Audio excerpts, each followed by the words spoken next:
Kneel Before Blog presents Kneel Before Pod. Greetings. Welcome to the second ever Kneel Before Pod. Following our discussion of the first J.J. Abrams Star Trek film, it makes sense to follow that up with a discussion on the second, Star Trek Into Darkness. Joining me again are Sandy, Angus and Natalie to work through our thoughts on this divisive experience. I'll start off by setting the podcast to spoiler alert.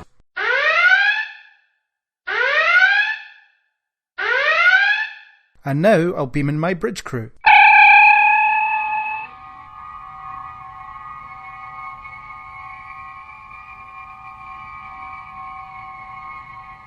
Welcome aboard again, everyone.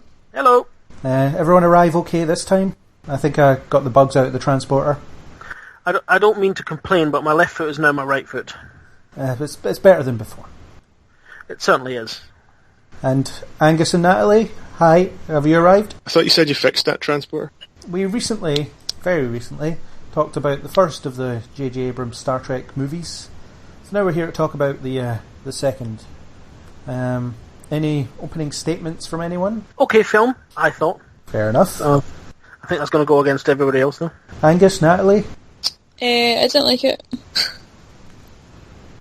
That's a fairly blunt opening statement. I know, I can't wait to explain it. Yeah, well, here we go.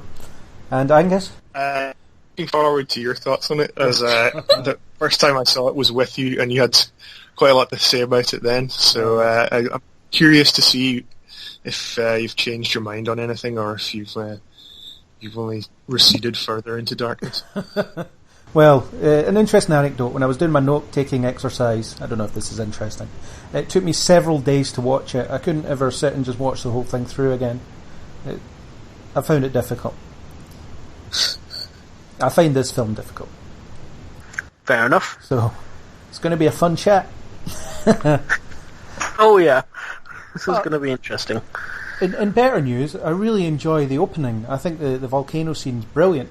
It's, really exciting. Feels like the end of an original series episode with a budget.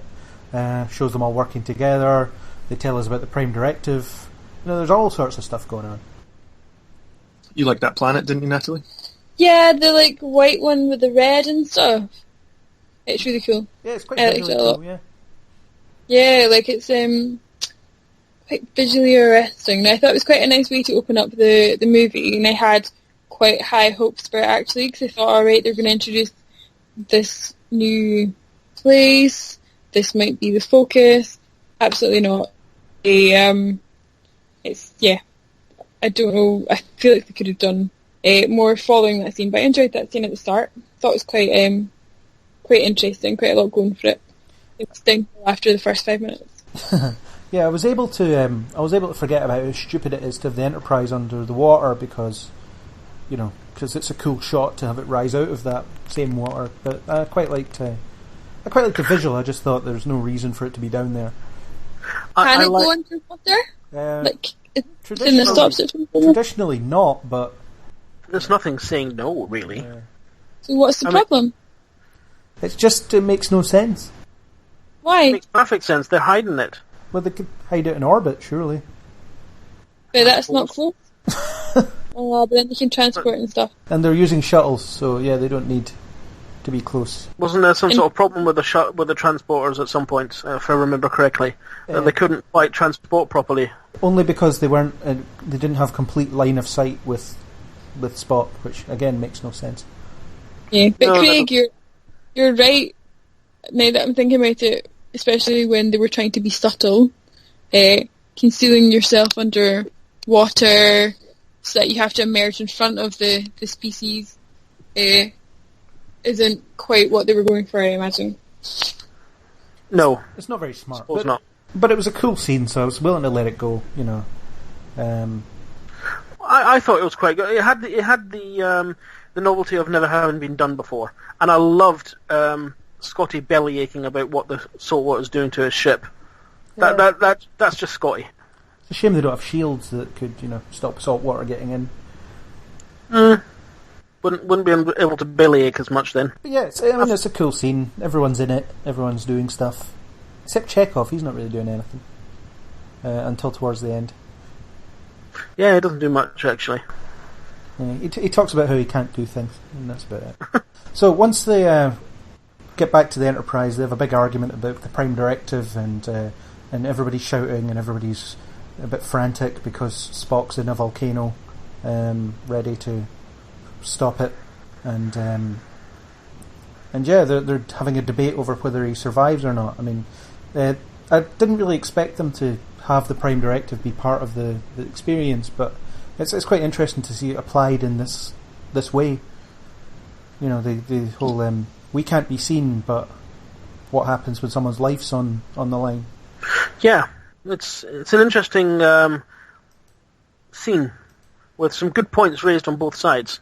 I mean, one of them does ask, what would Spock do in this situation? And who is it that says he'll leave you behind? McCoy says he'd let you die. Yeah, he'd let you die without blinking, and Spock probably would. Yeah. How does the Prime Directive come across from a non-Star Trek standpoint, Natalie, in this film? How does the what come across? The Prime Directive, the whole not interfering with primitive cultures rule that they have. It sounds like bullshit. Like, honestly, see when they started trying to explain that being why they've done things, I was like, no, you haven't. I found it odd when they started to say what it is that they do, that they're just supposed to be explorers and document stuff and not affect anything. I was like, well, in the first 5 minutes you've done exactly the opposite. Well, I actually think so.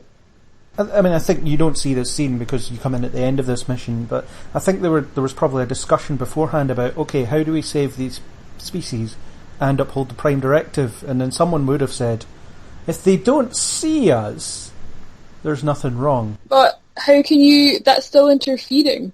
It is. I mean, they're really not going to interfere, and you wouldn't do that. And I said to Gush, because we watched it yesterday, so it's my first time watching it, and they plug up the volcano. Yep. They use a cold fusion.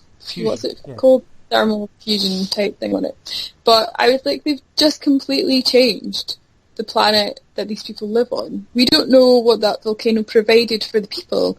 The volcano may have provided incredible soil for them to grow their freaky plants on. It might have provided them, like, heat. It might have provided them, you know, like their water. It might have provided them their entire ecosystem might be dependent on the actions of the volcano. And they've come in and they've decided to make the decision to change that. And I found that quite odd, because I thought, well, you don't know what that is to them. You could argue that if they'd let the volcano take its course, there would be no ecosystem, because there wouldn't have been a planet. Or certainly But they're really people. planet. The whole idea was the whole reason why they were there was, if I remember correctly, the volcano was going to explode in such a way that it was going to destroy either the ecoplanet or the system. I can't remember the planet. I can't exactly remember what, and they decided to prevent that. It was going to destroy the entire world, but I don't think it's a big enough volcano to do that. But you know, probably not. No. But let's assume for a minute that it's going to do that. I think certainly Spock would have done a bit of a risk assessment and probably decided, right, okay, these people are going to die if this volcano erupts, and we're in a position to do something about it, but this rule says that we can't. But technically, if they don't see us, no rule is broken. Yeah. Technically, but technically also no. It's not that they save them by remaining invisible and luring them away. Like, their intention the whole time is to force the volcano into not being active. Yeah. So that's permanently altering where they live. That is them having an effect. Did they think that they were going to return back to the volcano and then it'd be like frozen? I don't understand that. Even though the scene was very visually lovely, I found it incredibly frustrating because it just doesn't make any sense. Like, it doesn't make any sense. They've altered that planet, and it's not about them saying that the planet was going to have been destroyed. It's about us presuming that the people living on it are more important than that world. That's entirely the point. That's why he gets his butt handed to him when he gets back to Earth, because he's violated the rule number 1 in Starfleet. No interference. So it sets him up for spoilers. Sets him up for losing the Enterprise. Mm-hmm. Yeah. It's kind of that's the reason. Yeah, but I just found it odd that they still were trying to convince the viewer that that's what they were doing when it wasn't. No, I don't think they were trying to convince the viewer that. They were just...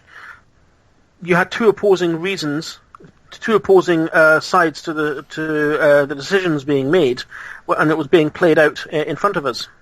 I don't think they were trying to convince the viewer or anything. Yeah, later on in the movie, though, they're talking about how the purpose of the Enterprise and everything is to go out and record things and to observe and whatever, blah, blah, blah. And I was like, you don't see any of that in the first movie, and then you don't see any of that in the second movie. They shouldn't have even bothered to have included that, because I don't think that that's what Star Trek is anymore.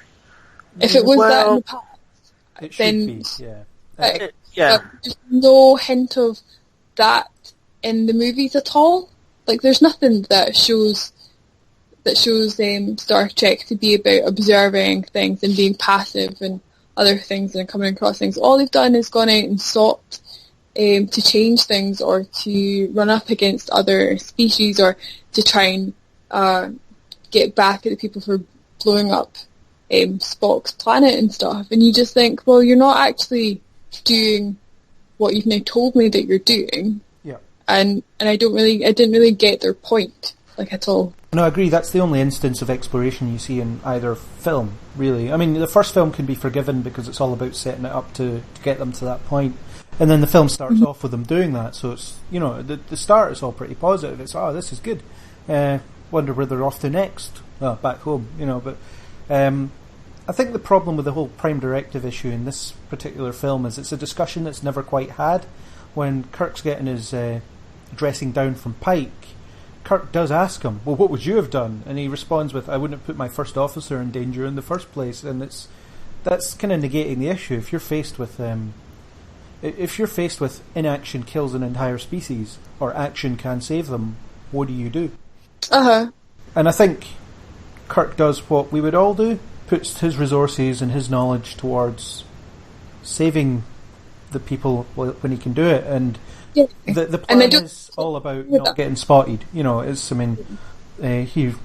a disguise, runs away, they try to use a shuttlecraft, and then suddenly when Spock... How's wearing a disguise, though? How is wearing that, robe thing being, not seen? Do you know what I mean? It's the idea that the natives wouldn't see... Why can they not have invisible cloaks or something, invisibility cloaks? Why can they not just have those? Harry Potter's got one. It's a good question, but... But I totally get your point about that's exactly what we would like to think that we would do in that situation, which is fine. What I don't like, though, is that they're still trying to push the original Star Trek idea that it was just about the exploration part. I don't know why they had to include that at all. It's totally not relevant, and it's not something that they live up to at all in either of the movies, except for those 5 minutes. And I just didn't think that it warranted them having to specify that that's what their primary purpose was, because that's not what I've seen at all. Yep. No, I think the point was that the first film, yeah, fair enough. It's setting it all up, and the everything that's being done to negate what's going on. The second film was, there's a little bit of exploration there, but then Kirk gets a dressing down, then events take over, and it progresses along as we will discuss. And at the end, it's kind of like saying, well, now let's get down to the business that we actually came out here for. We've got all that done all that's behind us. Let's get on with what we actually want to be doing. Yeah. But I don't think that it's what they're about anymore. That's not what either of the movies have focused on. So far, exactly. I don't. Yeah, but you honestly see them making another movie where they're just going to focus on them jumping around from planet to planet and taking down like different plants that they've seen and stuff. It is intimated that in the trailers that in the next film, the upcoming film, that they have gone out there to explore and they've come across someone who's quite nasty. Of course they have, because there's no movie without a villain. Yeah, except there could be. It's something. Well, I don't think that they would do that though. There's no way that they would just have. Will either. I think they're using the wrong influences for these Star Trek films. To be honest, I think that if you're going to copy a modern film of any sort, it should be more along the lines of Interstellar rather than Fast and Furious. Fast and Furious. Do you not think? I think he totally reminds me of Paul Walker, that main guy. Chris Pine. Yeah, is that who it is? Yeah. Yeah, that sort of generic American blonde blue eye. I've never heard that one before. Oh well, that's a new one. Yep. I don't know, I was watching it and I was like, oh, he totally reminds me of that guy. R.I.P. Although this opening sequence, it kind of sets up what at one point I think was supposed to be the arc for Kirk. It doesn't work at all. But the arc is supposed to be that he doesn't understand why the rules are in place or why they're important. So he suddenly decides that he needs to, so he disobeys them because he thinks he's above them. So it's kind of supposed to be a film about him learning the importance of the oath that he's taken in effect. Because at this point, he says, so what, they saw us, big deal. And then the next shot is this species worshipping the image of the Enterprise. I like that. I thought that was so funny. Well, it shows how much of an effect they've had just by being there, and just by making that mistake. Egypt, and I hold with the fact that I think that we are aliens. Yeah, it shows you how that there is the prime reason why the Prime Directive is in place. Yeah. To stop influencing people, influencing cultures. They've now influenced a culture. That culture is now gonna worship some sort of sky god that rises from the sea and disappears. Yeah. I quite liked the inclusion of that aspect in the intro because we know that we're going to get a sort of high-octane, modern action sci-fi movie, but it's quite nice that they even kind of include a sort of nod to the past and to the more sort of sedate elements of... Yeah. It does feel like an updated episode of the original series in a lot of ways, or the updated end of episode. The last act of an episode. But with modern sensibilities attached. So high budget, lots of shouting, lots of running around. And sort of almost a twist ending. You could imagine if this was an episode of a modern Star Trek series, that shot of the aliens starting to worship the Enterprise would be the cliffhanger ending, so to speak. Yeah, how are they going to make this bit all good again? Yeah, well, kind of. I mean, they won't. I imagine the Federation are just like, let's just ignore this planet. Let's hope they forget, or they become non-religious or something. I don't know, but their culture has fundamentally changed because they're now worshipping some kind of weird sky god thing. But that doesn't need to be a negative. Well, not necessarily, no. But it's still against. They're worshipping the ship because it saved them, and they recognise that it saved them, and there's nothing wrong with that. Isn't that what anyone does? Arguably, someone saved them, or being a saviour, or acted in that role. The whole truth of it. The whole purpose of the rule is that it's not their place to decide whether. Then why did they go to the planet at all? Then why did they risk? Because they're on following rules. They're on a survey mission. I think they're supposed to be there to study the volcano's eruption. Probably from orbit as well. Yeah. But Kirk appears. But once they get there, they're like, hang on, we can't let these people die. And then... I mean, you never find out the mechanics of what gets them down. There we go, Craig. There we go. By making that decision to save that species, they have decided to play God. Yes. So, basically, and that's why he gets a dressing down. Mm-hmm. But, right, okay. I think what you're doing. The problem is here. I think it's because you're lacking the historical, the whole history about it all. And Kirk has bent and broken the Prime Directive on more than one occasion. Yes. when the mission has required it. And this is Kirk here. He's a bit of a reckless person, and that's and he's told that. It's not reckless to save people. No, not necessarily. Definitely not. But it's still against the law. Well, not law. It's against the rules. It's against the Prime Directive. And there's been several occasions in Star Trek where they have had to just step back and go, "We can't interfere." Okay, so they could have done that. They could have not interfered, and that would have been good. Would have been horrendous, to be honest. But No, because it would have been following the rules. Well, it would have been nature, right? It would have been letting the nature of that planet take the course. We don't know what the next step would have been should that have happened. That's precisely the point of the Prime Directive. So that's Kirk why. loses the Enterprise. Yeah, that's why Kirk gets a dressing down. Here's the thing, right? Through this long discussion, we've come across what would have actually been a more interesting film.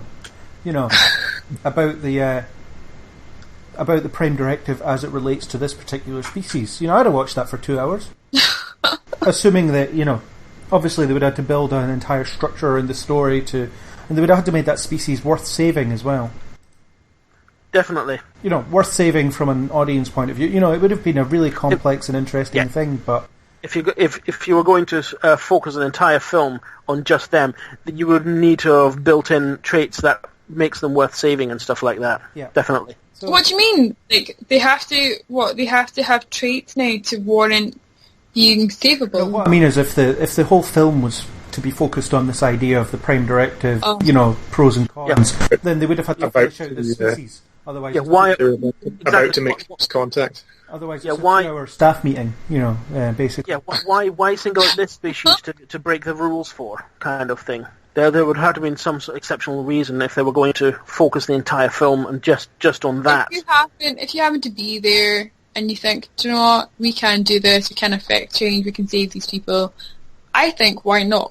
But I don't think that anyone should have a problem with them being like, oh, they're totally, you know, playing God. People play God all the time. Yeah. And in any previous instance of the Prime Directive being used as part of a story, or at least the good instances, what you've got is you've got a situation where, okay, this is the rule on paper, and here's me sitting in front of these people. Mm-hmm. And I'm, you know, when you're sitting in front of all these living beings that you can do something about, then it becomes a bit harder than just following a simple rule. Yeah, I've got like nothing wrong with it. Yeah. I don't think they should have frozen the volcano. Well, that was the whole point. They needed to freeze the whole volcano, otherwise it was going to destroy that civilization. How would it be the whole planet, though? The only information we have to go on is that if the volcano had erupted, the whole planet would have been destroyed. Yeah. So there's your motivation. Then what's the point of Jim leading everyone to the edge where the water is? What is the point of him doing that if that wasn't enough to save them? Because it's starting to erupt and they're in the blast zone. I think that's the reason they give. Okay, so he leads them to outwit the blast zone, does he not? He's trying to get them out of immediate danger. Yeah, like so the lava flows and everything kill people before. He puts a scroll on one of the trees so that they stop. They don't run off the cliff as the other guys do, and they stop in an area which they have deemed to be safe. Not safe, out of immediate danger. Why do they not have boats? Because they've not invented a wheel yet. Most likely not. Maybe they haven't. Who knows? We don't know anything about this species, other than the guy says that they've barely invented the wheel. Yeah. Pike. So there you go. They probably don't have boats yet. Well, there you go. Yeah. I think if you go back to Egypt, this is like, I think, Egypt, aliens. So Kirk loses the Enterprise. Don't go all Stargate on us now. Yes. Kirk gets demoted to First Officer for about 5 or 6 minutes. He goes to a staff meeting, and he's the only one that notices the blindingly obvious.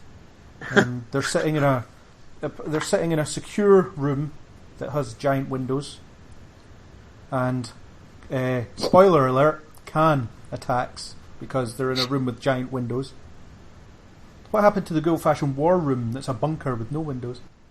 Indeed. Yeah. Well, I suppose they're not expecting their own to attack them. There's a more enlightened Earth, apparently, or something. I don't know. Well, they are expecting their own to attack them because their own has already attacked them. Very true. So they don't have any kind of defences that would have repelled It that. calls for air support, but it doesn't come in. Because he just sort of flies up to the window and lets loose. Yeah. Yeah. Yeah. Although I thought the preceding scene, where the Noel Clarke scene, played out quite well. It was like a nice little silent film that kind of laid out his little story, and then it was over with when he killed himself. But I really like when you see the explosion in the distance, but it zooms into the picture of his daughter. You know, rather than he's done it for his daughter. Yeah, that was really effective. Yeah, rightly or wrongly, he did it for his daughter. Yeah. He did what for that guy? Oh, yeah. Yeah, he helped Khan get into the archive to blow it up. Yeah, obviously wrongly, if that guy is viewing his daughter's life above many other people's lives. Yeah, but it's again that, you know, you've got this situation in front of you, what would you do? Yeah, you've got your life and blood. You've got your life and blood, your own blood dying. Flesh and blood, that's what I want to say. Dying, and this guy says, I can cure her. Click, like that. Yeah. I just need you to do something for me. You just need to go out and slaughter all these innocents to do it. Some people, and it's in history, people have done a lot of strange things for family. Yeah, in history, but it's not very, I don't know. Just thought it was interesting. Thought it was interesting that he would do that. It ties into another missing theme in the film as well, the whole thing of family. You know, they were trying to establish some kind of family theme, but it doesn't really go anywhere either. So, you know, he does that for his family, Khan is supposedly doing everything for his family, and Kirk has to learn that his crew is his family. But again, no one learns anything. No. So, you know, well, the thing is, when Kirk was made first officer, part of me, well, I mean, I had seen the trailer, so I kind of knew it was going to play out this way anyway, but part of me was thinking that, you know, at some point during the film, once Kirk's learned enough, Pike will die and he has to be captain again, you know, so you could have him be first officer, learn a few things, and then kind of step up towards the end. Yeah, but I think that in these films, they feel like they need to have him be Captain Kirk all the time. Yeah, even though he's the least competent person in the chair. Yeah. But, you know, I was quite on board with that idea. It's like, okay, there's some consequences to his arrogance, and now he has to learn, and he's going to learn under his mentor, who helped him in the last film, and then he learns nothing and gets given the ship back, and gets given Spock back, and he gets to go out again and, you know, be bent on revenge. Yep. I think he does learn something in this film. I mean, he certainly doesn't fire off those torpedoes, spoilers, without... he doesn't just do it just like that. Yeah, I've been told to fire these torpedoes, I'm going to fire them. If he hadn't learned anything, he would have done it. Yeah, although I think that was already Kirk's better nature. I think he was just angry, and he'd had enough time to sort of calm down by the time he got back, you know, got out there, and then had rationalised it a little bit. And after he gave Khan a little bit of a, well, tried to give Khan a bit of a beating. Yeah, I mean, he didn't have to learn that firing torpedoes at someone without, letting them answer for themselves is wrong. I think he already knew that. I just think he was, you know, angry enough to maybe do it for a little while. And you've got that whole thing where Admiral Marcus sees a bit of himself in Kirk, which troubles Spock a lot, clearly. Agreed. So yeah, the revenge thing, it doesn't really work, you know. Sure, Khan kills Pike, but I don't think that's really enough to get the plot moving. In the way you've got an impulsive captain, so you've got that to play. You know, he sees his mentor die in front of him. That would make some people go, right, I'm going to exact some revenge on this. Yeah, the surrogate father, I suppose, that we've already seen kind of convinced him to join up and mentored him. So you can see why he would want revenge or to avenge his mentor. Yeah, And he kind of thinks about it once they're out there and he gets Khan. He could have killed him, but he decides, no, I'm going to let you answer for your crimes. Yeah. So he kind of learns there. Well, hang on a second. It's not all about revenge and avenging friends. There's more to it. Yeah, I do think it's just more that he calms down. I don't think for a second that Kirk would be capable of just flying out there, firing off a bunch of torpedoes and then leaving. But it was certainly possible at the very start. You could quite entertain that he would do it, but then he kind of mellows. I think he listens to Spock. So you've got that little. You always had that in the original series where Spock would sometimes tell Kirk, maybe not. Maybe we should play it that way, and Kirk would sometimes go, okay. Yeah. So maybe you've got that kind of. He's gone from not liking Spock to accepting him as his first officer to now accepting his counsel. There's sort of other weird things going on around about that point. You've got Bones hinting that there's something seriously wrong with Kirk on a medical level that doesn't really go anywhere. He keeps telling him his vitals are way off, and Kirk's like, shut up, and then it never gets brought up again. And you've got the Scotty resigning bit so that he can be there to discover the big ship later. Well, that's another instance of someone being promoted to a job where I was sure there must have been lots of other engineers who could have stepped in. Yeah. The chief. But instead, he just says, oh, Chekhov, you do it. Yeah, Chekhov put on a red shirt, which is oddly predictive if you think about it. Oh dear, yeah. Well, Chekhov has always apparently been a whiz kid. So I think it's a nod to that, to the character's history. Yeah, but I mean, well, there might have been some hierarchy that I wasn't aware of, but I just thought it seems funny when you've kind of got your established bridge crew who then always just seem to step in and take whatever role is required. Yeah, that's a systemic problem with Star Trek. There's like 7 people on a ship of 400 that can do everything, and where are the other 393 people? What are they up to? What was the joke that I saw the other day? Entire first landing party dead. I know. You know what? Let's beam down the entire bridge crew. Yeah. That sounds simple. That sounds clever. Yeah, but the thing is, that's where something like Firefly does a little bit better, because there are only like 7 or 8 people. On the ship. So they do everything because that's all there is. I appreciate that it gives him something else to do, and it means that he's there in the end to help them out in engineering. Yeah. But I always enjoyed the whole Chekhov Sulu kind of interplay, so I kind of missed that. Yeah, I would have liked. It also means that Anton Yelchin's in less of the film because he's not on the bridge. He's not. Yeah, get to sit up front. Yeah. But yeah, that's one of those. Yeah, there's an engineer. There must be an engineer down there that really hates Kirk right now because hey, I've been helping run this place. I should be next. And oh wait, who's this young upstart? So I have to answer this 18-year-old now. Great, Yeah, it's quite funny. It's quite bizarre, but I don't know. That's sort of the least of my problems, I suppose. Yeah, like Scotty quitting over the fact that he wants to be an explorer. That's quite good. He just he stands up for his principles, and I like that he wasn't expecting Kirk to call his bluff. Yeah, that was obvious. He was expecting Kirk to go, right then, let's have a look. Yeah, but no, Kirk at that point is still hell bent on revenge. He'll do anything, including accept the resignation of his chief engineer.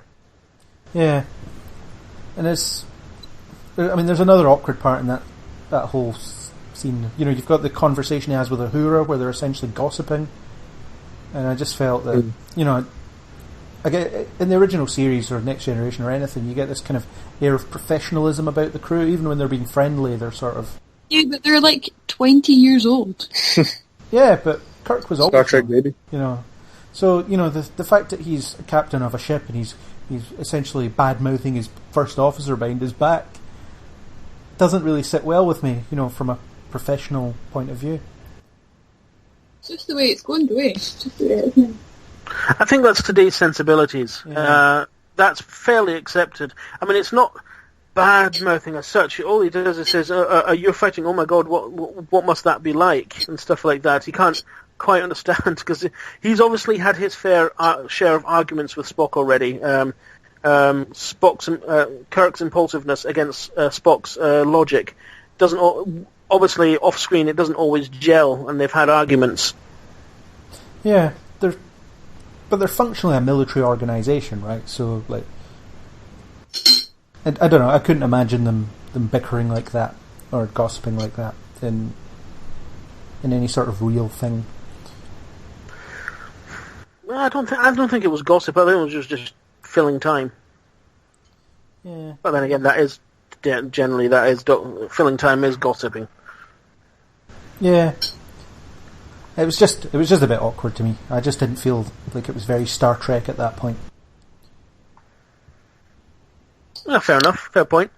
The times are changing, Craig. Yeah. This isn't your father's Star Trek, as they were fond of saying in marketing for certainly the first one. Yeah, so Kirk does decide that, an away mission's going to be better, which is helpful because they get sabotaged anyway. The ship gets flown out of warp and they're stuck for a bit.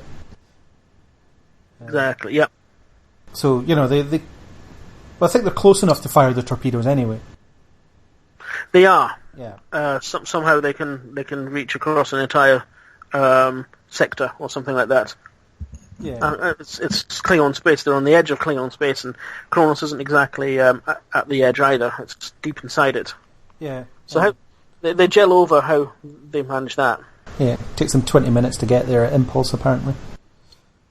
Can we talk about what is Benedict Cumberbatch? Yeah. Come on. So it's about, at this point where you're introduced to, or properly introduced to, John Harrison in inverted commas, where he shows up and he decimates a bunch of Klingons with 2 giant guns.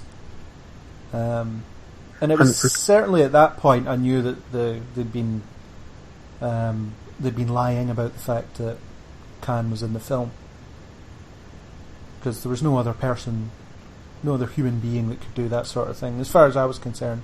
Especially since we'd already met Carol Marcus, and the last time she was in a film, Khan was in it. Who's Colonel Marcus? Alice Eve's character. The weapons expert that... that's the daughter of the Admiral. Yeah. Yes. Well, Robocop's daughter. By the way, can I just say that was a load of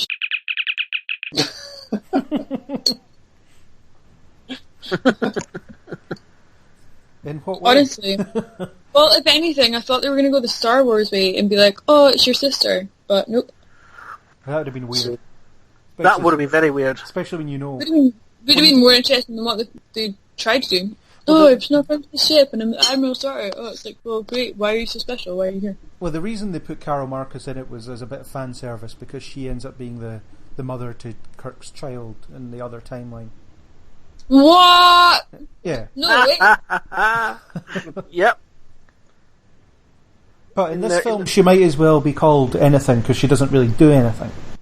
No, she's just there. Might as well be his sister, and she looks exactly like him. Although she does get them onto the stop. She does play a little part in regards to the torpedoes. A little bit. I think it would have been better if she'd not been there at all. Chekhov could have done that. Chekhov definitely. She didn't need to be there. No. And ultimately, her being on the ship didn't stop Admiral Marcus from beating it to a pulp. Yeah, she was there for quote unquote fan service. But yes. But fan service does not enjoyment make. Not always. No. I was going to say, well, at least you enjoyed it, but obviously not. No, I didn't. No, and I was interested to see the sort of start of a relationship between Kirk and Carol Marcus, but you don't see that at all. They have one conversation. They've got bigger things to do than have relationships, Craig. There's like a big bad guy in the way. Yeah, but it should be I about think the it's good. interpersonal stuff. Well, knowing that you said that they end up in a relationship and have babies and whatnot, that's fine. And I'm actually quite glad that they decided not to focus on that being part of the story, because I'm so sick of watching a movie where they have to try and get in some sort of love, romantic character development. I'm like, no, the planet's about to explode. Get on with that. Well, I mean, Yeah. judging by the end of the film, the idea was that she was going to join them on their adventures, and then the relationship could develop from there, but she's not in the next one as far as I know. No, I've not seen her in any, and I've not seen her She'd be being pretty billed. front and centre as well, if she was. Yeah, because she was. Why? Why should she be? She's not a main character. Well, because Alice Eve's a reasonably big actress. I mean, she's not huge, but she's been the lead in some things. I don't know. And she was on posters for this film as well, so... Yeah, well... Have you seen Men in Black 3? She was in that. Yes, I saw that, but do I focus on them? No, I focused on Will Smith and She was the young old... my other favourite. And she had a thing with Josh Brolin's character. Yes. Mm-hmm. I wonder why she's been discontinued then. I wonder, yeah, it's probably explaining some tie-in comic that I'll never read. Or out of universe, it's most likely she just didn't want to do it. Yeah. Yeah, I didn't like the last one. Yeah. They keep making me take my clothes off for no reason, so I'm not doing this anymore. It's quite possibly something as simple. Or she was maybe too expensive. Who knows? Maybe. Yeah, maybe. When you're paying for Idris Elba, though, I think that you can probably afford Alice Eve. Well, when you've got an ensemble cast, when someone else then wants a big a slot of the pie as well, sometimes you can just say, well, we were already spending that much on so many people, we just can't do that. Go away. We'll just not write your character in. Thank you very much. Yeah. Although I quite Ultimately, like that, I do quite like that she's under a false name, and she doesn't try very hard because she uses her mother's maiden name, which has got to be the most obvious thing ever. But the fact that Spock rumbles her almost immediately. Yeah, and knows all her security words for her bank account now. Yeah, yeah, that's it. Yeah, Vulcans are thorough that way. yeah. Well, that's why. What did you guys think of the appearance of Klingons in the movie? I think they look stupid. Yeah, I thought I they don't were like. I thought they looked. At least they kept the Klingon language. I mean, if they'd changed that as well, that would have been far too much.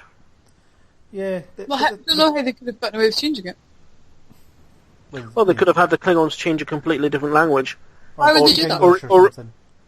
Or even speak English or something else. I don't know why they do that. Why do anything really? Sometimes I knew that they were. I saw a picture of what the Klingons were going to look like in this film, and I'm like, I'm not sure I like that. I mean, they still come across as ruthless, which is how they. But I don't like it's too much jewelry. That's what it is. I don't think I like the jewelry on them. Bling on. It's tribal as. It's totally tribal. I thought the guy that took his helmet off looked like he could have been a vampire in Buffy. It almost looked like he was about to sparkle. Although the That's a helmet different thing, movie, and I'm not sure you should admit that.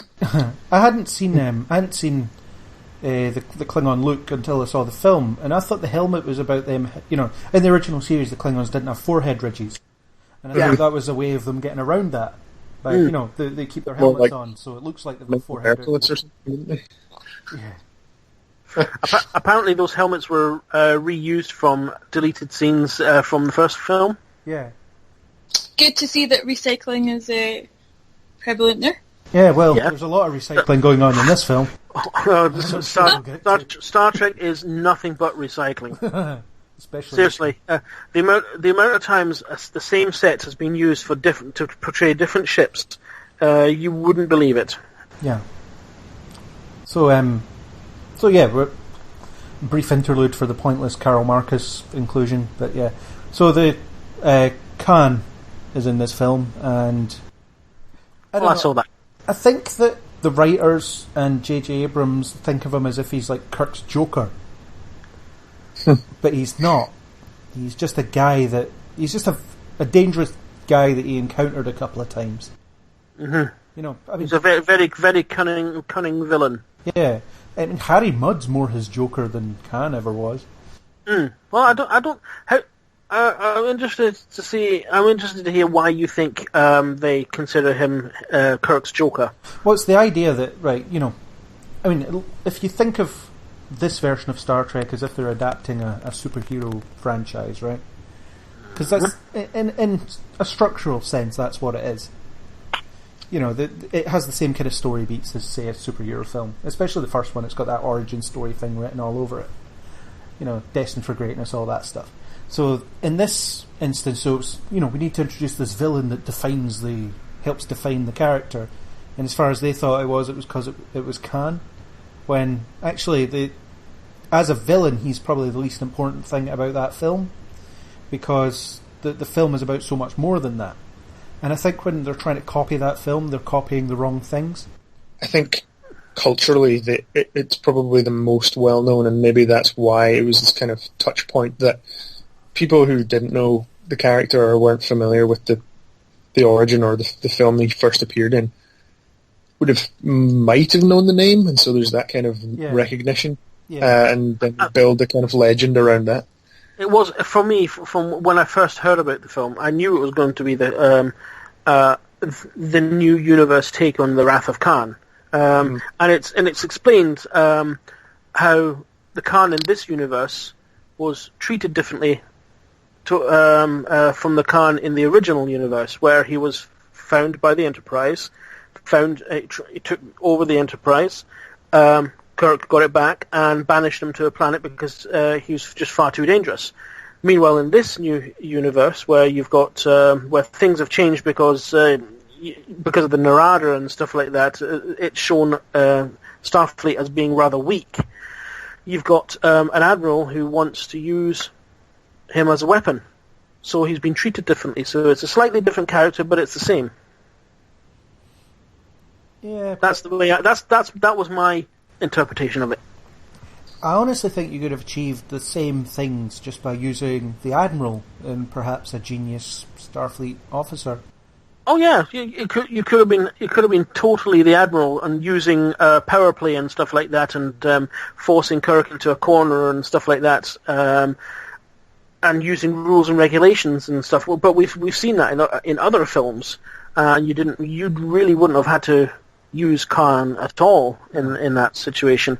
But I think using Khan, it was more of a nod to original Star Trek, and but also trying to say, well, this is not the Star Trek your dad knew. I quite liked. I actually quite liked the idea of John Harrison being an extreme of everything that Kirk does at the moment. So, you know, he's reckless and doesn't believe in the rules and does what he likes, but he's, you know, much more extreme. And by seeing that, he can sort of see himself reflected in that and think, hang on, that's why that's important. And then he moves on from there. But again, that's quite possibly exactly the reason why he changes through the film. Yeah, but it all falls apart. And I think that I don't know. I've heard from a few people that the whole reveal of Khan has people scratching their heads because they don't know who he is, and the film doesn't bother to tell you in any great detail. It doesn't know. You needed to know who Khan was in the first place. It's not explained, although he does go some way to explain it in that scene, and explain his motivations slightly. What did you think when he said, "My name is Khan"? I was like, that sounds a bit like Keen. It's when it pauses for a second to let it sink in as well. I just don't find Benedict Cumberbatch that threatening. Did you just call him what I think you called him? I did. I think he is very good in this film. I mean, he kind of delivers the whole the deep speaking stuff really well. You know, he's a good actor. He definitely plays a devious person very well. Because in scenes that we'll discuss later, you're not quite sure, is he on side or is he just playing his time, biding his time, waiting until you're just not quite sure. Well, I knew he was up to no good from the first minute. I knew you Yeah. were when you walked in. I knew ultimately because it's Khan he'll turn as soon as as soon as it's to his advantage ultimately, but you weren't quite sure because it's just well played. I thought. No, they turned him white, which is a little bit distressing. What's he supposed to be? He was played by Ricardo Montalban, who's what was his nationality? I'm not sure. But he wasn't white, that's for sure. No. The character's supposed to be a Sikh. Oh, really? Yeah. I wonder why they changed it. I don't know. It's probably explained in another tie-in comic that I'll never read. But yeah, when it first revealed that this, Khan had been whitewashed, I was a bit funny about that. It was no. There's other. If you're going to go down this route, there's other non-Benedict Cumberbatch actors that could be playing this. I couldn't see anybody else filling the role of Khan in that particular film other than Cumberbatch. But I'm open to suggestions, open to ideas. In the whole world, you can't think of someone who could have done a better job than him. No, not really. I think they should have went to the well of non-white actors. I think Cumberbatch going non-white for just for the heck of it. I don't agree with that. I mean, it's not really for the heck of it. If it was a straight reboot, you could argue the point of colourblind casting for all the characters. But as we discussed in the previous discussion, it's not a straight reboot. No, it's not. It's it's a partial reboot. So who would you have picked?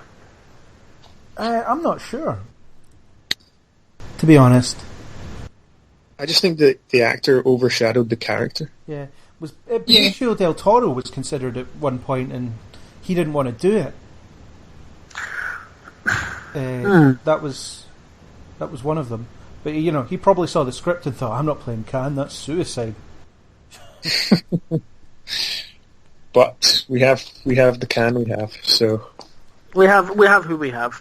Yeah. I personally didn't have a problem with him. I don't like him. I totally agree with Gus about the whole overshadowing thing. I think maybe that's what was annoying me maybe when I was watching it.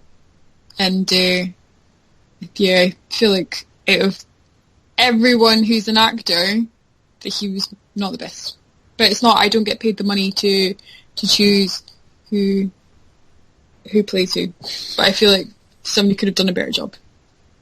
Yeah, probably. I mean, he didn't really have much opportunity to do action other than when his stuntman was doing it when he was on Kronos, so you don't really see him fight that much.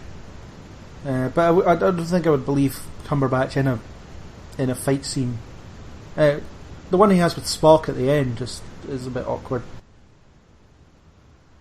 Yeah, fair enough. I mean, you wouldn't believe he would actually win out in a fight because he looks a bit scrawny, but maybe that's the whole reason behind it. You wouldn't expect him to. I don't know, I think the character was really problematic, and they were setting up this strong family motivation for him. Is it ever really explicitly explained why he and his crew are superhumans? Is it just because they are It just says remnants of a time long past, and that's a bit...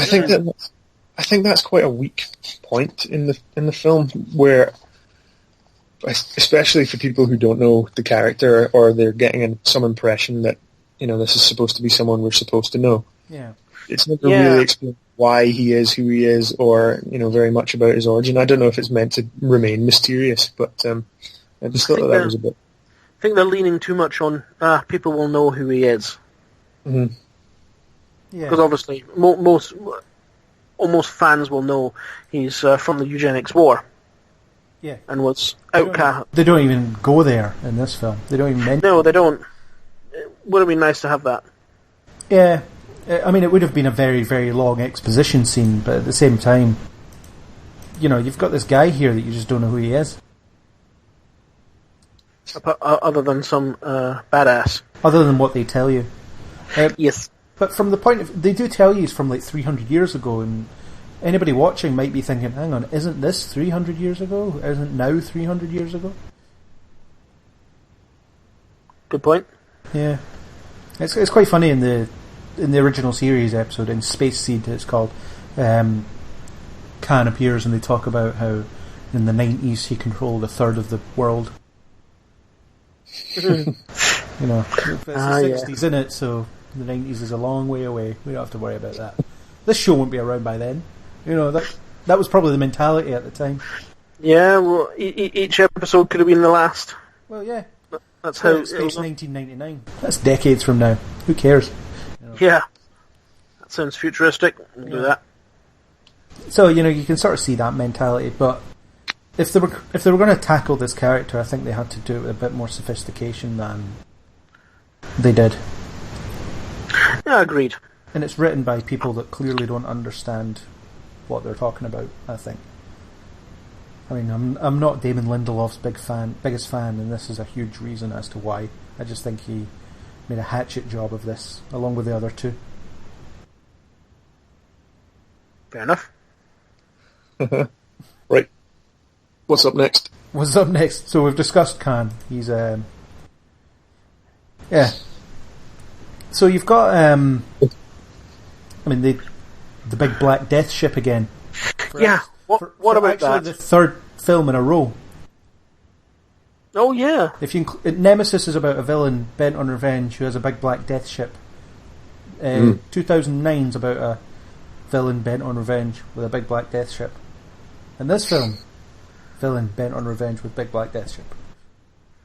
It's a recurring theme there. It gets a bit boring after a while. Sounds like Star Trek. Sounds like Star Wars. Recycling. Yeah, it's so you've got this. Yeah, you've got the Vengeance. It's called because you know that name isn't on the nose enough. No, it's it's up there with General Grievous as far as naming goes. Yeah, let's hammer it home, shall we? But it's huge for some reason, and it's designed to be manned by as few crew as possible. That's handy. It's handy when you're trying to infiltrate it, anyway. Yeah, it allows you to run around cargo holds and things without being... Yeah, and it can track ships at warp, which apparently is not something that happens in this universe, even though that they used to do it all the time in the shows. Yeah. Well, yeah, I don't... I mean, if we take into account how big the Enterprise is supposed to be... Yeah. I mean, they're saying it's bigger than the Galaxy class, which is by far the biggest canon Starfleet ship that we've seen. Isn't the dimensions about 700 meters long? It's something like I've heard things up to 1,000. Right. And J.J. Abrams wanted it to be this big, massive thing because again, he's got his Star Wars complex, where you've got these massive, you don't realize it on screen, but those big, massive Star Destroyers that are about almost 2 kilometers long. That's a lot of ship. So you've got the Enterprise that's hugely big, and then you've got the Vengeance, which dwarfs it. And you're like, how big is this thing? It's about the size of the moon. And how big was that space dock that it was in? Yeah. That space dock doesn't check suspicious shuttles flying up to it, apparently. Indeed, and then just joining the caravan. It's like, surely the ship behind him would have went, "Who's this? Who's this?" Yeah, well, they should have detected it long before then. Anyway, definitely. It's just there's your excuse to get Scotty on board so you can sabotage it. But so it shows up with RoboCop in command. Yeah. Oh yeah, I forgot about that. And he yells some mad stuff that makes Khan's appeal sound worthwhile. Because no, let's not listen to this guy. He's clearly mental. Yeah, I actually sympathised with Khan at one point. When they were decking out the bridge as well, they obviously went for the evil package. Yeah. I suppose you can't really have a big black death ship with the apple. No. No, it just wouldn't have looked right. It's like a soft bridge. Yeah. This is it's down. It's functional. It's a functional bridge. Yeah. Well, it's only designed to be manned by one person if they need it. So why Indeed. even have chairs? It's just one big mech that he's riding around in. But so I don't know. I thought the ship. It looks. I've seen models of it, small models, and it looks okay when it feels like it could be smaller. Yeah, it looks like a much smaller ship. It looks more in this. It's definitely got hints towards Excelsior class. Yeah. The way the neck comes down, and then there's no step for the navigation deflector. It just all kind of melds into one. And I like the fact that the bridge, kind of like it, but don't. Where the bridge is actually a little island in a big massive hole that's in the saucer. Yeah, I mean, it looks fine, but it's the whole reason for being there, and it's introduced kind of far too late for it to feel like anything other than a hanger-on. It's just a plot device, really. Yeah. So you've got this big ship because Marcus wants to go at war against the Klingons, but it's such a big secret that he has a model of it in his office. Yeah, I noticed that. Yeah. What's that? Nothing. And to scale as well. Yeah. So that's going to be a big ship. No, it's not. You saw nothing. Jedi mind Don't trick. look at the super secret project. Yeah, don't look at the super secret project that I've put on display for everybody to see. On my desk. Yeah. Yep. So the thing is, this was your chance to show Kirk as a commander, as a capable commander that knew what he was doing, and he's able to tactically think his way out of a situation that seems hopeless. But instead, the Enterprise gets shot at a lot and doesn't retaliate, not once. No, it doesn't, does it? Although it does get dealt the opening. He's not, to his defense, he's not expecting to be able to be attacked at warp, because for some reason in this universe you can't do that. But the Vengeance can. Yeah. So they're caught with their pants down. Their main power gets taken out almost instantaneously because big chunks are taken out of the engineering hull. So yeah, they have very little shields, very little power to do anything really. So that's why they don't return fire. Yeah. So that part I didn't. Him not returning fire, I can see why, because the ship sustained a lot of damage. Makes sense to me in that situation. Yeah. And he did kind of think out of the box by going into the what was it, the garbage chute, basically. It was just some random tiny airlock. Firing himself across a debris field towards the Vengeance. That is a little out of the box thinking. Has that been done before? Well, it was rehashing the space jump from the last film. Oh, Nemesis. Oh, and rehashing Nemesis as well. Yeah. Oh dear. Whoa. So many similarities. I don't know. The fact that Kirk works with Khan is slightly interesting. I thought it was an interesting take. And he realises that he's up to no good as well. But also liked it when he says to Spock, "I'm useless. I shouldn't be in command. You should be." And then Spock's like, "Cool." Because I've been thinking that all film. This guy told you that in the last film. Yeah. This guy should not be in command. Yeah, that was maybe that was also a waking up moment for him. So maybe in the next film he's going to be a little bit better. Maybe. There's quite a nice character moment when they're waiting to be shot out of the disposal, and Khan's preparing for it, and Kirk kind of looks him up and down and then sort of does the same thing. He looks like he's got a bit of an inferiority complex. Yeah. I like that as well. He copies what Khan's doing. He's like, "Oh, okay, is this how we do it? Right, fine." Yeah. I laughed at that. I thought that was quite funny. Yeah, I didn't really like the space jump scene in this one though. I thought it was too messy. It just kind of trundled along without really feeling like it was well placed or anything. No, I didn't have that particular problem. They needed to get onto the ship. Transporters were banjaxed. Yeah, I mean more of the execution of the actual scene itself. I didn't really feel the jeopardy or, it all felt kind of horribly forced. It's like, oh no, his helmet's been damaged, and yeah, that did feel a little bit on the forced side. I mean, surely something that would damage his helmet would probably go right through him. Yeah, they're going that fast. Yeah, and Khan gets taken out of the equation for a minute or two, and somehow manages to get back. Yeah, I think it was a little forced. It's idea, but and it gets them out of the ship, gets them doing something a bit different, but maybe, as you've said, a bit too similar to the jump in the previous film. Yeah. Because the objective was the same, it was a small target that they needed to reach, but... Yeah, definitely, and it's too similar. I agree with you on that. It is too similar to the last one and the one before that. Yeah, and then once they get aboard, it's pretty boring as well. They just kind of... There's that small fight, that small awkward close quarters fight. Then they get to the bridge. Khan pretends to be asleep for a little while. I don't know. I think he might have actually been genuinely knocked out, but then, as villains also often do in films, regains consciousness at the most opportune moment. Well, you see later he gets hit with 3 or 4 stun blasts and still doesn't go down.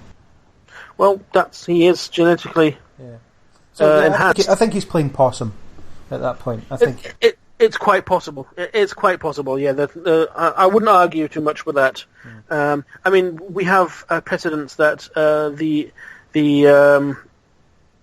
people from his line, let's just call it, do take several shots to take down. Yeah. So he crushes Robocop's face. Yeah. Pretty harsh. And snaps Carol Marcus's leg. You can hear it as well. I'm like, oh, that is nasty. Yeah. But this is not before Spock has a Skype call with himself. Yeah, that's interesting. Doesn't that break some sort of time continuum? Well, the annoying thing about it is he says, "I vowed never to reveal the future, but here we go. But I'm going to tell you this." I mean, it's how it should have ended. They do it the best, I think, or it may have been Honest Trailers. I think it was Honest Trailers where Spock was reeling off a list of old Spock was reeling off a list of stuff that you should watch for, and they were talking about how. They time travel a few times, and it's like, well, you're here saving this. You're here in the past at this point. You might want to pick up a couple of humpback whales because it's going to save you some time later on. I saw that. That was quite funny. Yeah. So it's if he's going to tell him about Khan, then why is he not going to tell him about other things? Very true. Just selective exposition. Yeah. It's having the old Spock characters in this film was pretty pointless because he doesn't really add anything. By that point, they're pretty sure that that Khan's up to no good. Yeah, we're pretty sure Khan's a bad guy. Yeah, and by that, in that point, Spock specifically asks, "How did you defeat him?" Which doesn't go anywhere either. They don't use that same method to defeat him. He's just making conversation with himself. Yeah. Well, actually, we didn't defeat him. He sort of blew himself up, and Although I'm looking forward. I really missed that conversation where young Spock speaks to old Spock later on. It's like, how did the Khan situation go? It's like, it's fine. Turns out his blood can bring people back to life, and old Spock's just like, nuts. Could have been doing with that information. Wish I'd known that. Need to know information. I'm just trying to think. He says, "How did you defeat him?" And you don't actually see Spock's reply because then it switches back to what's going on in the Vengeance. Yeah. Now, as we know, in the Wrath of Khan, they outsmart Khan because he's thinking two-dimensionally. Yeah. So how would that in any way transfer into what we see in Into Darkness? Well, they kind of outsmart him. Spock outsmarts him with the most obvious ploy ever. Possibly so obvious that he wouldn't have considered it to actually be something that they would do. Maybe his own using his own confidence against him, because again in Wrath of Khan, Khan had a confidence about him and he went into that nebula confident he's going to kill his nemesis. Yeah. I don't know. I mean, obviously it's a clever tactic, and trick him into taking what he wants and then use it against him. And the only explanation for Khan's behaviour after that point is if he thinks his crew are still in those torpedoes when they blow up. I think he did at some point, didn't he? Because he becomes a raving madman after that point. I think he, if I remember correctly, I think he does actually genuinely believe that those his people were in those torpedoes. Because he does, doesn't he scream no? Yeah, well, that could just be that his ship's disabled. True. I don't think he gives an... I think he thinks that they're still on the torpedoes. Yeah, although I think so. I actually think he would know Spock better than that as well.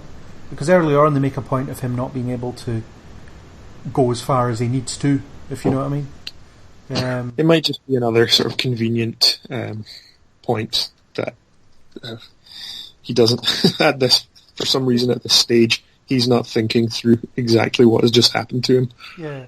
It's possible he thinks he knows he can think better than them. He thinks he's better than them. He can think ahead. They can't outsmart him, and they use the oldest trick in the book. Yeah. And he just doesn't see it coming because it's just so obvious. And then when it goes bang, I think he genuinely believes Spock's just killed his crew, which is why he goes after Spock. Although I quite liked it when Spock was saying, "Oh, I can't give you your crew back. Our transporters are offline." He's like, "Yeah, mine are working."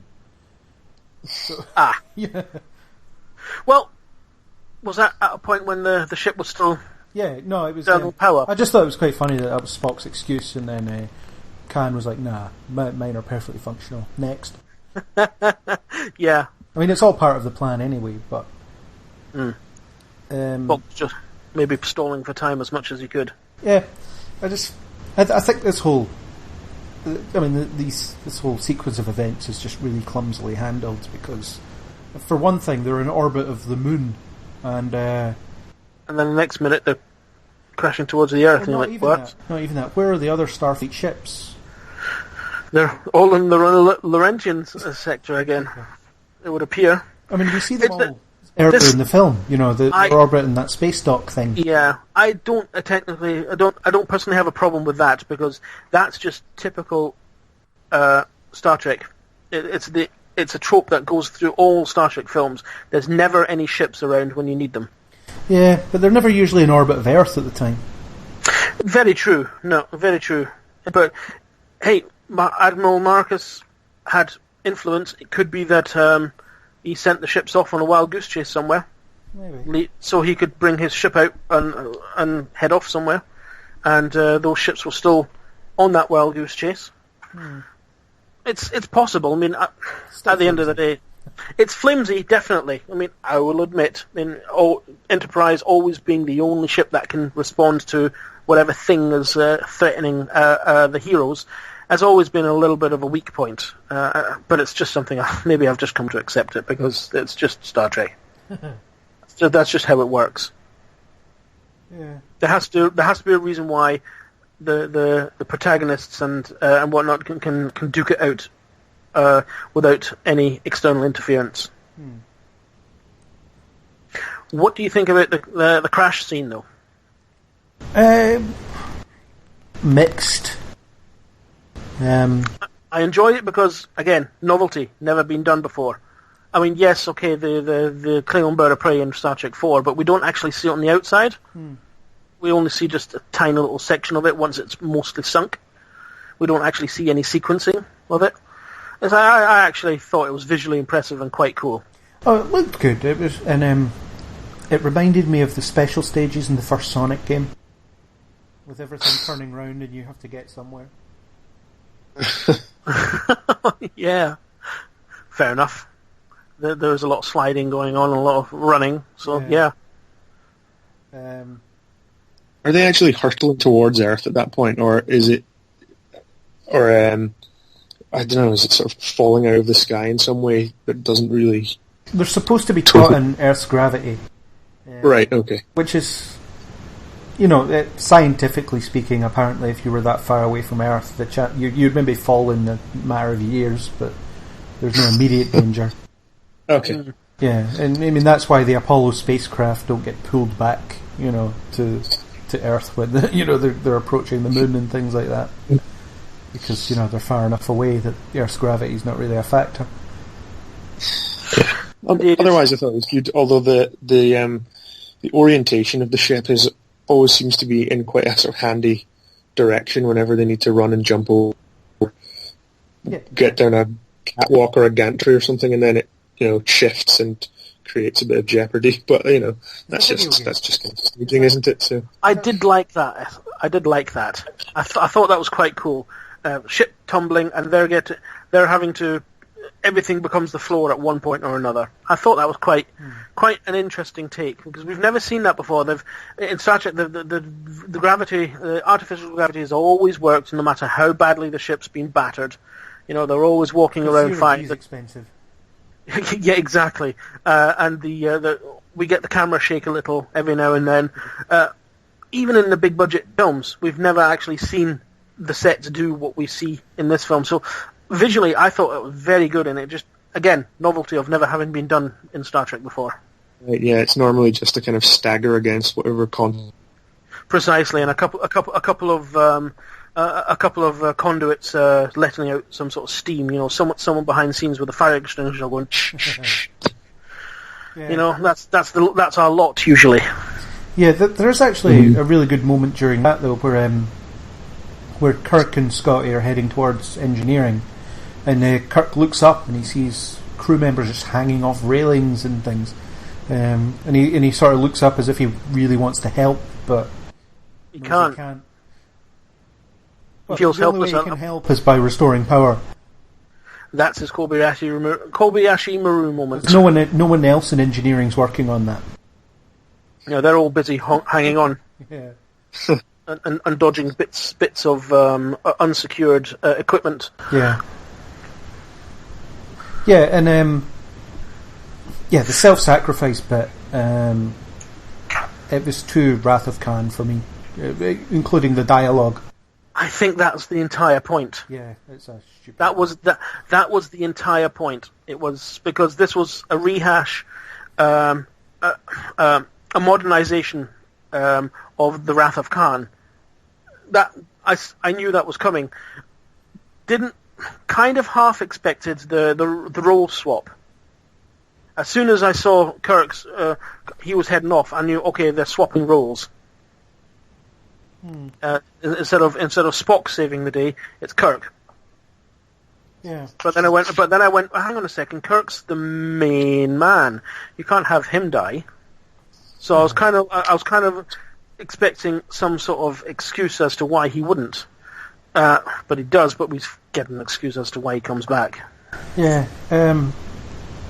I remember reading an interview with Nicholas Meyer where he was asked about what he thought of them paying tribute or homaging his film, Wrath of Khan, in this one.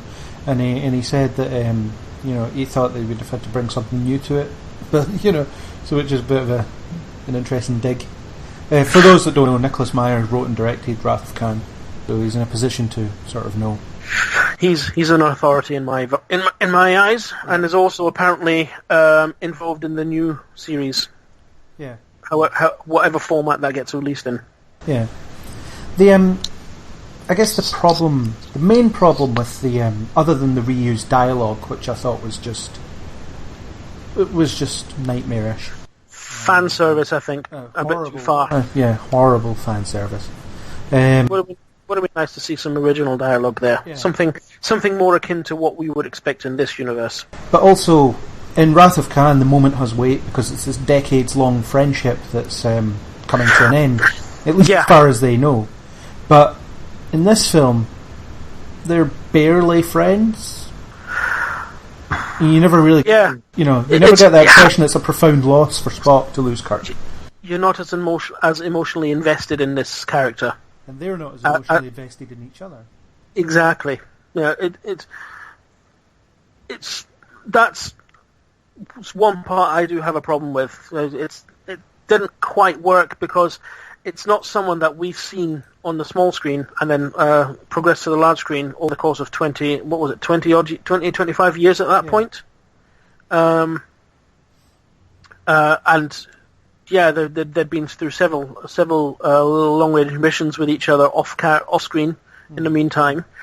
So yeah, they were friends, and Spock making the ultimate sacrifice and just saying that goodbye. It's like, and then Kirk whimper that no. It's just like, wow. It really struck me when I first watched that.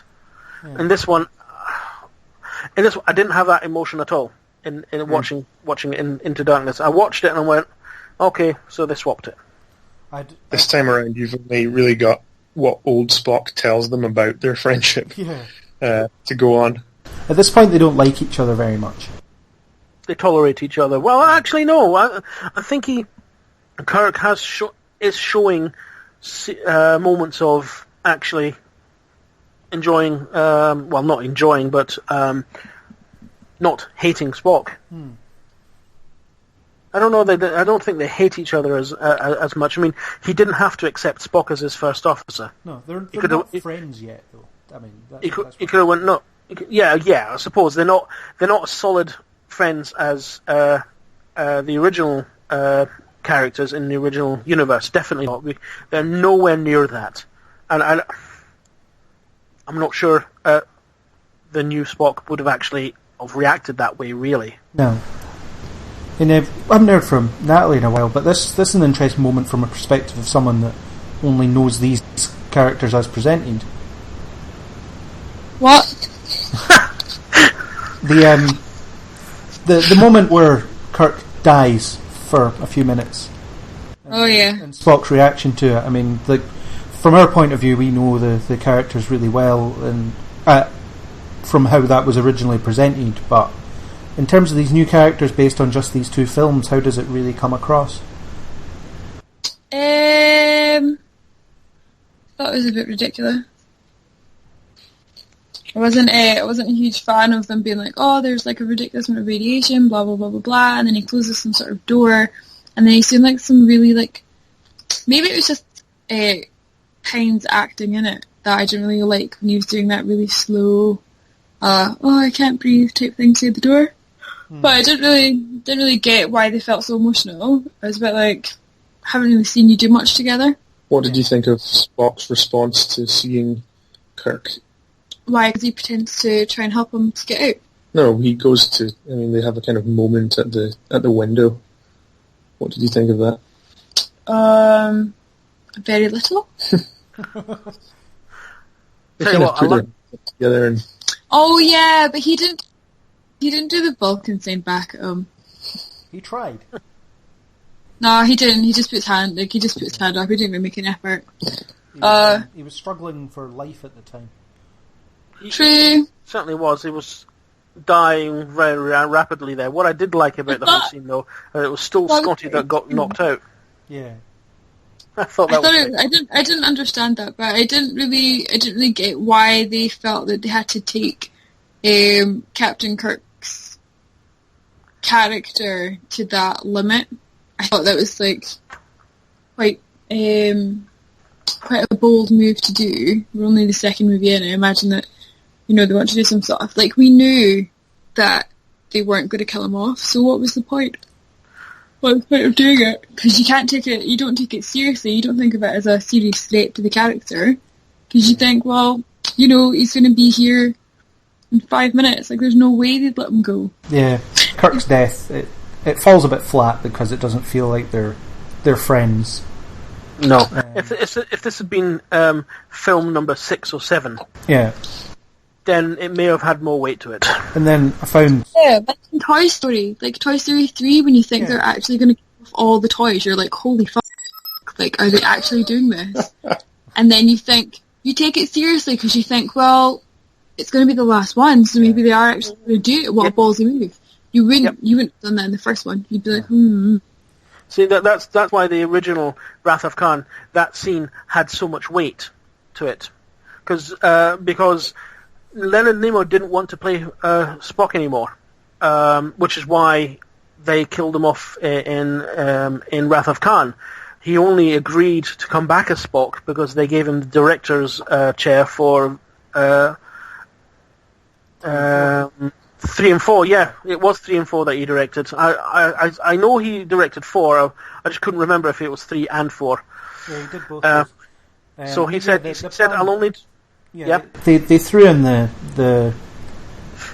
remember moment, the moment that suggests that maybe he can come back. They threw that in just in case, to give themselves a lifeline in case they needed one. But it wasn't the plan initially. But definitely not. But then you have, within minutes of Kirk's death, you've got a Tribble coming back to life because Bones has been injecting it with Khan's blood for some reason, just because he likes to torture dead Tribbles. Maybe, I don't know. I can't believe they're like hundreds of years in the future and they're still doing animal testing. Well, it's a dead Tribble at that point, so It's dead. Why did they ever actually say how it died? No. They killed it for animal testing. But apparently Bones just likes to inject blood samples into things for no reason. No, you don't like the fact that Bones crawls around the ship at night looking for dead Tribbles, or finding Tribbles and killing them, then using experiments on them. I kind of thought it was like it's a bit weak sauce as well, but they needed to get Kirk back somehow. Yeah, and then they had the whole When that's the situation. In the first place, they shouldn't have ever put him into that stupid story in the first place. If they wanted to get him out of it, they should never have written it. Yeah, and they should never have written that. And then you've got Spock's not allowed to hunt Khan down and kill him because they need his blood, but they have 71 other frozen, genetically enhanced people sitting in sickbay that are also full of blood that could probably save him. I had not considered that. Yeah, but not activated blood. Well, they could just wake one of them up, say, "Good morning, give me a blood sample." No, because then you'll have 2 hands running around. Well, you wake one up and make sure they're stunned. Yeah, mate, I've seen Demolition Man. It doesn't work like that. Demolition Man. That's the science we're falling back on. Yay! Shut up! I love that movie. I actually enjoy Demolition Man as well. It's good fun, but as a cryogenics tutorial, it's probably not the most accurate. I don't think that's what it ever claimed to be, Craig, so no. I take it as it is. You're citing it as an example of I'm just saying, look what happened to Wesley Snipes, okay, so he escaped when they tried to wake him up. Yeah, but I think it was That's pretty much Star Trek. But the I don't know, the sequence has some. I'd pretty much checked out by this point. I was done with this film. As soon as the Khan yell happened, I considered leaving. How many times did you see it?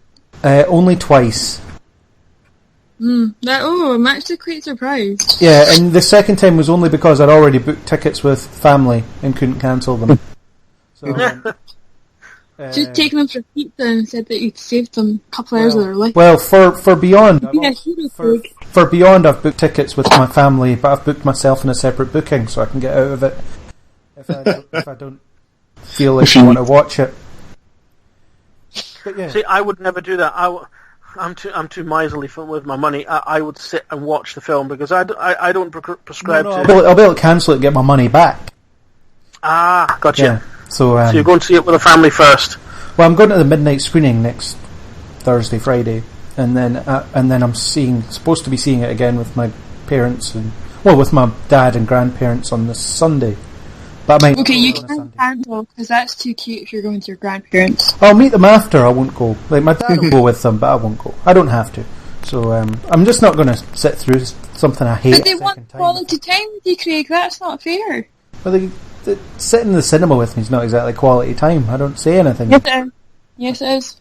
It's quality time. But yeah, anyway, I'd checked out by this point, I think. I was pretty much done with it. But watching it this time, because I couldn't watch it all at once, I was watching it in chunks. It was actually after the Khan yell that I turned it off and left it for a bit, and then I turned it back on to watch the rest of it. And there were some interesting things. I quite like that Khan tries to crush Spock's head again. Well, in the same way that he did with Marcus, and Spock mind melds with him, so he feels it too. Yeah, that's quite a clever little maneuver. I thought that was quite good as well, and I liked how Spock's strength was almost a one-on-one match with Khan's, because Khan's obviously he's genetically modified, but Vulcans come from a planet with a higher gravity, so they're naturally a little stronger. Yeah. And this is the bit that you were talking about in the last chat, Angus, the bit where it's, well, we can't beam him up, but we can beam you down for some reason. Oh, yeah. He's moving. He's moving too fast, but, isn't Chekhov really good at dealing with transporters plus movement? Well, at that point, they were rolling around on top of each other. No, it was when Khan was running for it, that when Spock initially gets beamed down. Oh, yeah, gotcha. Yeah. It was like, we can't beam him up for some reason, but we can beam you down, and then they can beam Uhura down, but they can't beam them both back up. It doesn't make any sense. Wasn't it because there was just far too many people about, and they couldn't, with their battered sensors, they couldn't quite make the distinction between one person and another? I just don't think it fitted with their storyline. Bring up a chunk of people then. Fair enough. Like, as long as you get them. Yeah, exactly. I would have done that. Okay, you would have had a bunch of angry people going, "Why am I on this battered ship?" Well, but you would have still gotten your guy. I don't know. The people don't seem any more than mildly inconvenienced by a starship crashing into the city nearby. Because when they're running about, you see them. They're just going about their day in the other part of the city. Mm. Which they also don't seem saddened when if 9/11 happened, the city stops, doesn't it? So that doesn't quite track. No. I thought it was weird. I thought one of the scenes when the ship's getting pummeled was weird. It was totally Titanic. Do you remember that scene where they're like clinging on? Sorry. Yeah, that was awful. Yeah. But yeah, Titanic. Titanic indeed. So okay. But so Spock defeats Khan, brings him back. Kirk gets brought back to life. He learns nothing, and he's given a ship again. And the end. That is the end. And do you think it's warranted this much discussion over it? Well, they eventually get to the point where they're about to boldly go where no one has gone before. Yeah, and Kirk recites the captain's oath, which is apparently the that speech, the final frontier speech, which doesn't make any sense either. Well, I think Kirk had learned a few lessons at that point. He's had his Kobayashi Maru moment, and he's realised sometimes there is no way out. Free meal. Sometimes you just have to pay. Yeah, I know he's supposed to have learned that, but I don't get the impression that he's learned that. I don't think he will have, and I think that's part of the character charm, is that he won't ever learn, he won't ever change his character, and that's why he's different to all the other captains of all the other star Quite possible. Quite possible, but we just don't see much. There's not much dialogue after that to suggest that he hasn't learned anything. In my view, there's just not much left in the film to show us whether he has or has not. Yeah. So, the logical assumption is that he hasn't learned anything. Most likely not. Yeah. And I know they go off on the 5-year mission, which they essentially did at the end of the last film, so I don't know. 5 years? Yeah, that's what it was all about. They were on a 5-year mission, yeah. They were in deep space for 5 years. Nobody told me that. And Bones complains. The Enterprise even though he's already there. Bones always complains. Bones is the complainer. Yeah, always has been, always will be. Apparently there's nowhere else to go. Yep. But nowhere else has this many dead tribbles they can inject things into. Indeed. That might be that could be a recurring gag. That would be quite funny, actually. God, I hope not. Every now and then you see him sitting in sick bay injecting the Tribble with something. Yeah. So, they're off on the 5-year mission, and Star Trek Beyond will be out next week, as of when we're recording this, so we'll see what happens next. Definitely. My bet is, I'm not sure, obviously there'll be some sort of time has elapsed. How long has a time has elapsed? We won't know until we actually watch the film, unless it might not even be addressed. Maybe not. No, I've no idea. Who knows? I'm kind of looking forward to it. All I know is the trailer I've seen has Kirk on a dirt bike. Yeah, I'm not sure how that tracks with, but hey, I liked the second trailer. The second trailer had much more of a Trek feel to it. That's the one I chose not to watch. Watch it. Mm-hmm. Although watch it. watch It's actually quite good. I'll Just watch the film. Yeah. But the second trailer I enjoyed, because I didn't like the first one. I'm like, eh. But the second one, I went, yeah, that's got a bit of a Trek feel to it. So yeah, final thoughts on Into Darkness after we've dissected it? It's okay, but I think, so many derivative moments, and that are just pale in comparison to what they're referencing, and it doesn't really live up to what was kind of set out in the 2009 Trek movie, which is unfortunate because, you know, that set out in quite a good, strong path. So it would have been good to see that continued in this one, and then hopefully the third one can kind of right the ship and go in the right direction again. It really irritates me that they had infinite potential to tell any story that they wanted, and then they told this story. I mean, when you reboot something in such a way that fans of the franchise enjoyed and non-fans of the franchise enjoyed, and then you decide to rehash the most popular of those previous films, I think it's a wasted opportunity. They could have done anything with this one. yeah, fair enough. Yep, agreed. Yeah. Could have done anything else. Okay, and Natalie, what did you think? Final thoughts? The first one was good. The second one is bad. That's a concise summary. I'm just trying to make it, as clear to potential viewers my feelings and thoughts on the movies. Mm-hmm. And also, it's like 1:45, and I'm extremely tired. They're the only words that I can make at the moment. Well, these discussions took a little longer than I expected, but I'd say they were worthwhile. I'd say that we probably should have watched the movies synced together and then discussed the scenes as they were happening, because that would have been much faster. Recorded our own commentaries for them. Like Mystery Science Theatre. But it was fun, so thanks for having me. And I'm sure we will speak to you soon about it. Yes. About the next one. Shall we try and reconvene after Beyond is out and we've seen it? And Bye! Yeah, she doesn't care. Yeah. Yes. Yeah. It'll definitely be interesting to hear your opinions on it. I'm planning to see it on Friday with a bunch of friends. We'll make a night of it. See what happens. Well, I'll be there at midnight, like I was the last time. See, I like my films, but I'm not that daft. So no one should be as angry as I was at 2:30 in the morning. No, and I had to witness that.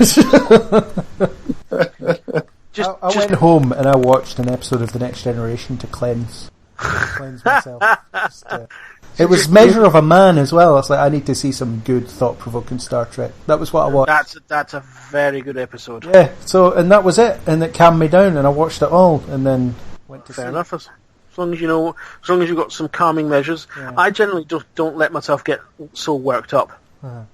Couldn't help it. If I don't like it, then I'll just go, I would prefer to not have spent money on that, but it's done. That's usually the way I go about it. And my review will probably be up within 2 hours of me seeing it.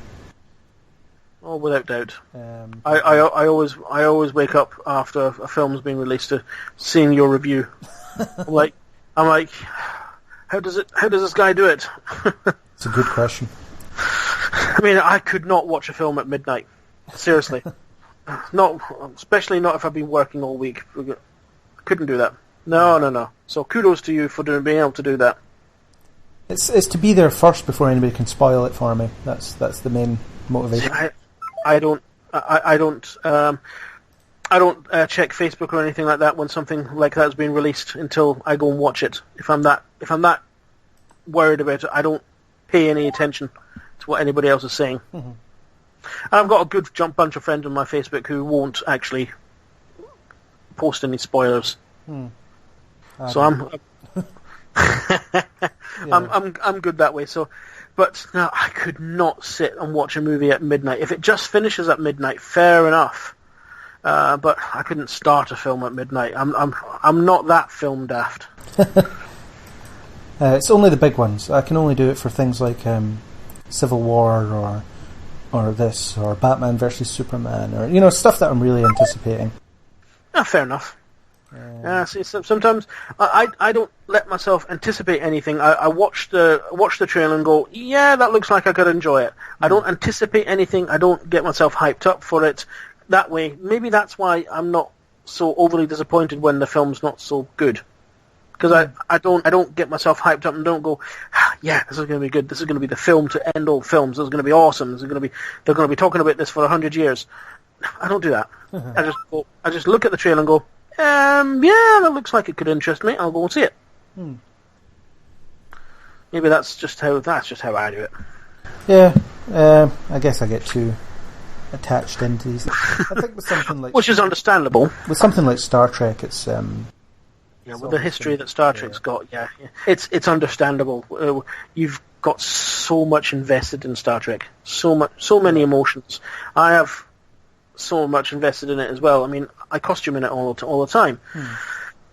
So when something comes along that's not so good, and I'm like, But the way I see it, the new films, good or bad, have breathed some new life into the franchise. We're getting a new series. That probably wouldn't have happened beforehand. No, it wouldn't have. I think Angus is back with us after a slight drop in connection there. Almost made it to the very end. Almost. Yeah. Almost there. We were just discussing how important Star Trek is and how the films have generated new life for the franchise. But, it almost feels like Paramount almost don't care about it because they waited 4 years between the first and second one and 3 years after this one. Usually with a blockbuster, it's 2 years. Yeah, maybe they learned from the last of the, let's call them prime movies. Nemesis came too quickly after Insurrection too quickly after First Contact. It was every 2 years. Maybe they just thought, it's just oversaturated, maybe we should stretch it out a little. Yeah. I can understand why they would think that. Maybe they just didn't want to just oversaturate the market like what Marvel are doing. But that seems to be working for Marvel. But then again, it has a much more... it's a bigger fan base. And it's much more inclusive to people. Yep. Star Trek's still seen as a nerdy sci-fi thing, and it's spaceships and lasers, and I'm not interested in that. But the highest grossing film of all time. Yeah, indeed. And then they go, and then you say, you go, Iron Man shoots a tantamount lasers from his hands. And then, fans are fans, and you'll always get fans that poo-poo one thing but like another thing, which is exactly the same but in a different suit. Yeah. So, on that note, I think we should wrap up this discussion that's almost as long as the film itself. Yeah. And reconvene when Beyond is out and everybody's seen it. Angus, do you know when you're seeing it as yet? I don't know yet, but I'm going to aim to get it seen soon. Yep, that's my intent as well. Cool. So hopefully maybe within the first week. I will let you know if of I'll let you know if I've seen it, and I'll be happy to come back and discuss that as well. Yeah. Cool. I can maybe rant or praise depending on what goes on. Ooh, the first week Praise would be good for a change. Yes, it'd be nice. I don't like hating Star Trek. It's not a good world when you hate Star Trek. No. It's just not. But we'll see. We will. So, on that note, I think we should wrap up. Thank you, everybody, for joining. Natalie, who's left before I could beam her out. Beam her out. I can't Out of the shower. That will annoy her. I can't beam her out. She's moving too fast. Oh dear. Moving too fast. Definitely. Yeah. Zipping about. Yeah. Thanks for coming. Yeah. So I'll just Been a pleasure. beam you out. Good night. Goodbye. Bye. Thank you.